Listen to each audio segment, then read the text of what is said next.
এমন সময় আসবে যেই সময়ে খ্রিস্টানদের সঙ্গে চুক্তি হবে।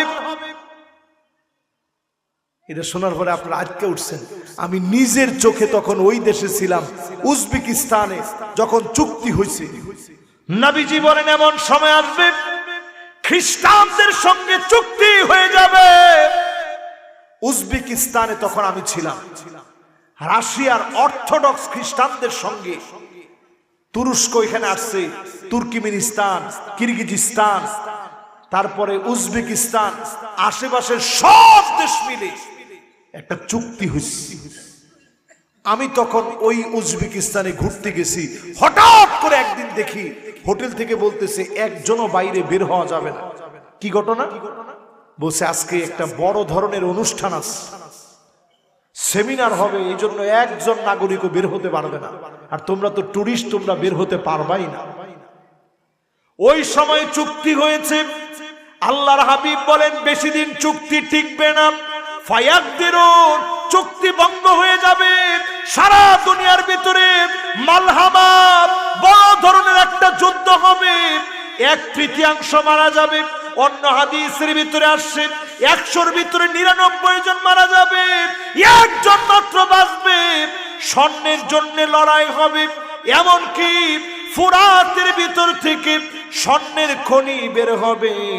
ফোরাত আজকে শুকায় যাচ্ছে, ফোরাত আজকে শুকায় যাচ্ছে, ফোরাত আজকে শুকায় যাচ্ছে। নুড়ি নুড়ি স্বর্ণ পাওয়া যাচ্ছে। ঘুমানোর সময় নাই রে মুসলমান, জেগে ওঠার সময় হয়েছে। আবার জাগা লাগবে। সারা দুনিয়ায় মুসলমানেরা জিতবে, ঠিক কিনা বলেন? ঘুমায় থাকার সময় আর নাই। রাসূল বলছে এমন অবস্থা হবে, সামানিনা গায়া, পরিষ্কার সহিহ বুখারীর হাদিস। আল্লাহর নবী বলেন 80টা দলে 80টা পতাকায় সারা দেশের সৈন্যবাহিনী সব বিভক্ত হবে। 12,000 করে সৈন্য হবে। সারা দুনিয়ার ভিতরে লড়াই লাগবে। এই লড়াইয়ের ভিতরে মুসলমানদের বিজয় হবে। জোরে কোন আল্লাহু আকবার। কি মনে করছেন মিয়া? সময় আসতেছে ইনশাআল্লাহ। কয় নাম্বার গেছে? 11 নাম্বার। সবাই কোন? এবার 12 নাম্বার শুনে। ইমাম মাহদী আলাইহিস সালামের আগমন, এটা বড় আলামত না ছোট আলামত? চিৎকার মেরে বলেন আল্লাহু আকবার। ঠিক তখন ইমাম মাহদী আলাইহিস সালাম আসবে।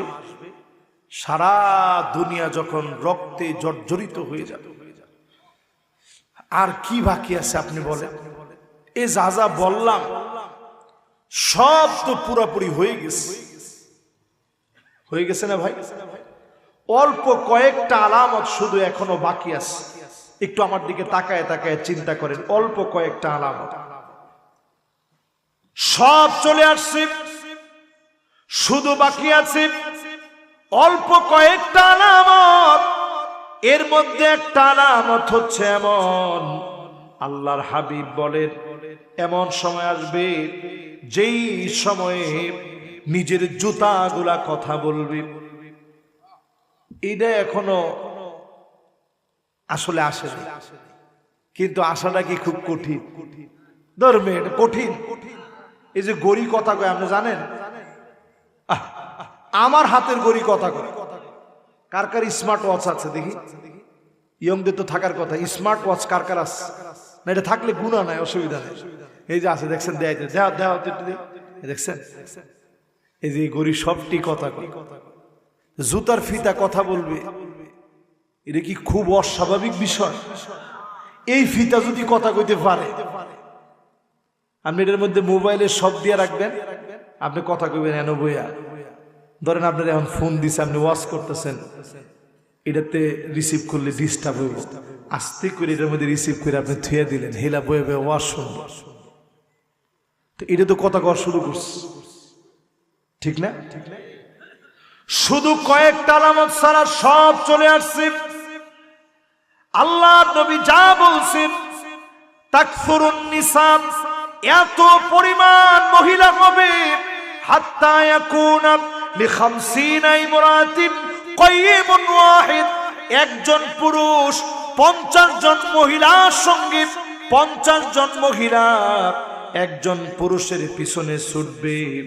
এখন একটু মিলায় দেখেন, একজন পুরুষ এমন হয়ে গেছে 50 জনের সঙ্গে ফেসবুকে কথা বলে। চরিত্র আসেনি এখন? আবার আছে, টেস্ট করে দেখবা চরিত্র আছে। 50 জন বেডির লোকে কথা, এটা কিনা কথা? ইমোর মধ্যে, হোয়াটসঅ্যাপের মধ্যে সবই আয় বসছে। আমি আসে না এরকম কোনটা দেখি না, দুই একটা ছাড়া। এই যে এর মধ্যে একটা মাত্র কইলাম, জুতার ফিতাও কথা বলবে, এইরকম কিছু বিষয় ছাড়া। এই যে নবীজি বলছে, ওয়ায়ুকাল্লিমুর রাজুলু আযাবাতা সাউতিহি ওয়া শিরাকা নিআলিহি, নিজের জুতার ফিতা কথা বলবে। ওয়ায়ুখবিরুহু ফাখিদুহু, নিজের রাম কথা বলবে। বিমা হাদ্দাসা আহলুহু বাদাহু, মানুষের শরীরের ভিতরে এমন ডিভাইস ভরে দেওয়া হবে, ছোট ছোট এরকম চিপ ভরে দেওয়া হবে, ছোট ছোট এমন ডিভাইস ভরে দেওয়া হবে, আপনার সব প্রাইভেসি নষ্ট হয়ে যাবে। এখন মানুষের প্রাইভেসি আসেনি? আরে কথা কয় না, আছে। এই যে মোবাইল আপনার হাতে, প্রাইভেসি বলতে কিছুই নেই। এই যে আপনি ছবি উঠাইতেছেন, প্রাইভেসি আছে? কিচ্ছু নাই, সব হয়ে গেছে। কত নম্বর হাদিসের ভিতরে আসছি?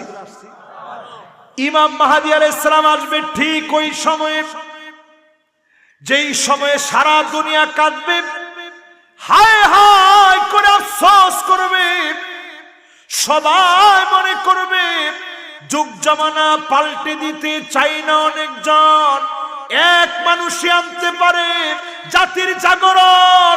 ওই সময় ইমাম মাহদীর আত্মপ্রকাশ হবে, ঠিক কিনা বলেন?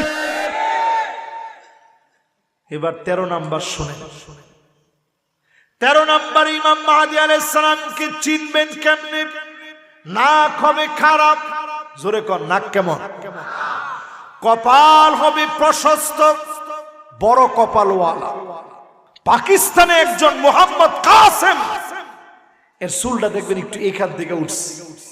হে অলরেডি দাবি করে ফেলছে, সে নিজে বলে নাই, সে শত শত স্বপ্ন দেখছে, হাজার হাজার স্বপ্ন দেখছে। অলরেডি বাংলাদেশে তার একটা গ্রুপ তৈরি হয়ে গেছে। প্রায় সময় আমার সাথে ফেসবুকে যোগাযোগ করে, হুজুর আপনি এই বিষয়টা আরেকটু পড়াশোনা করে দেখেন, ইনি ইমাম মাহদী। আমরা কি সুবহানাল্লাহ না নাউজুবিল্লাহ? এখন কয়জনে সুবহানাল্লাহ, কয়জনে নাউজুবিল্লাহ? ওমা, এখন বুঝা না বুঝা ভগত যদি সুবহানাল্লাহ কোন উপায় নেই, এর দুনিয়া এরা লাগাই দিবে। অলরেডি আমার এক বক্তব্য থেকে এর দুনিয়া লাগাই দিছে, কই ইনি ইমাম মাহদী। আমি আলোচনার মধ্যে বলছি ইনি ইমাম মাহদী হতেই পারে না। ইমাম মাহদী যে হবে এটা তার নাম না, তার নাম মুহাম্মদ বিন আবদুল্লাহ। আল্লাহর নবী বলেন ওয়া হুয়া মিন নাসাবি। কত নম্বর হাদিসে ছিলাম? 13 নম্বর। 13 নম্বর শেষ চলতেছে, তাহলে 13 নম্বরটা শুনেন। আল্লাহর নবী বলেন ওয়া হুয়া মিন নাসাবি, আমার বংশ থেকে আসবে, আমার হাসানের বংশ থেকে আসবে। শিয়ারা মনে করে হুসাইন রাদিয়াল্লাহু তাআলা আনহুর বংশ থেকে আসবে, আসলে আসবে হাসান রাদিয়াল্লাহু তাআলা আনহুর বংশ থেকে।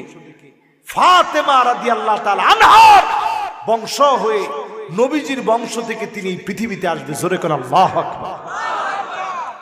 ওনার নাম থাকবে মুহাম্মদ বিন আবদুল্লাহ। ওনার উপাধি হলো ইমাম মাহদী। ইমাম মানে নেতা, মাহদী মানে সুপথ প্রাপ্ত। উনাকে যিনি সুপথ দেখিয়েছেন তিনি কি? তবে ক্লিন শেপ এরকম থাকবো আপনার কাছে মনে হয়? ইমাম মাহদী আলাইহিস সালাম ক্লিন শেপ। পাকিস্তানের যিনি, উনি একবারে ক্লিন শেপ, মোহাম্মদ কাসেম, টাকটুন নিচে প্যান্ট। এই লোকেরা এখন উইঠা পইরা লাগছে যে ইনি ইমাম মাহদী। কেউ স্বপ্ন দেখতেই পারে, স্বপ্ন দেখলেই ইমাম মাহদী হওয়া যায় না, ঠিক কিনা বলে? একবার দুইবার না, সৌদি আরবে একবার হজের সময় একজন হঠাৎ করে বলছে আনাল মাহদী, আনাল মাহদী, আনাল মাহদীল মুনতাযির, আমি তোমাদের সেই কাঙ্ক্ষিত মাহদী। এখন মানুষ তো কিছু থাকে হুজুগে, কি থাকে? গিয়া কয় বায়াত দেন, পিসা হুজুর আপনি আসছেন বায়াত দেন। যখন সবাই কইছে বায়াত দেন, বেটা তো সুযোগটা পাইছে। সুযোগটা পাওয়ার পরে সৌদি গভর্নমেন্ট চিন্তা করতেছে কেমনে কি করি, এই জায়গা তো নিরাপদ, তো গুলিও করা যায় না। আস্তে আস্তে আস্তে আস্তে আস্তে আস্তে কোণঠাসা করতে করতে করতে করতে করতে করতে হুদুদের বাইরে আনছে।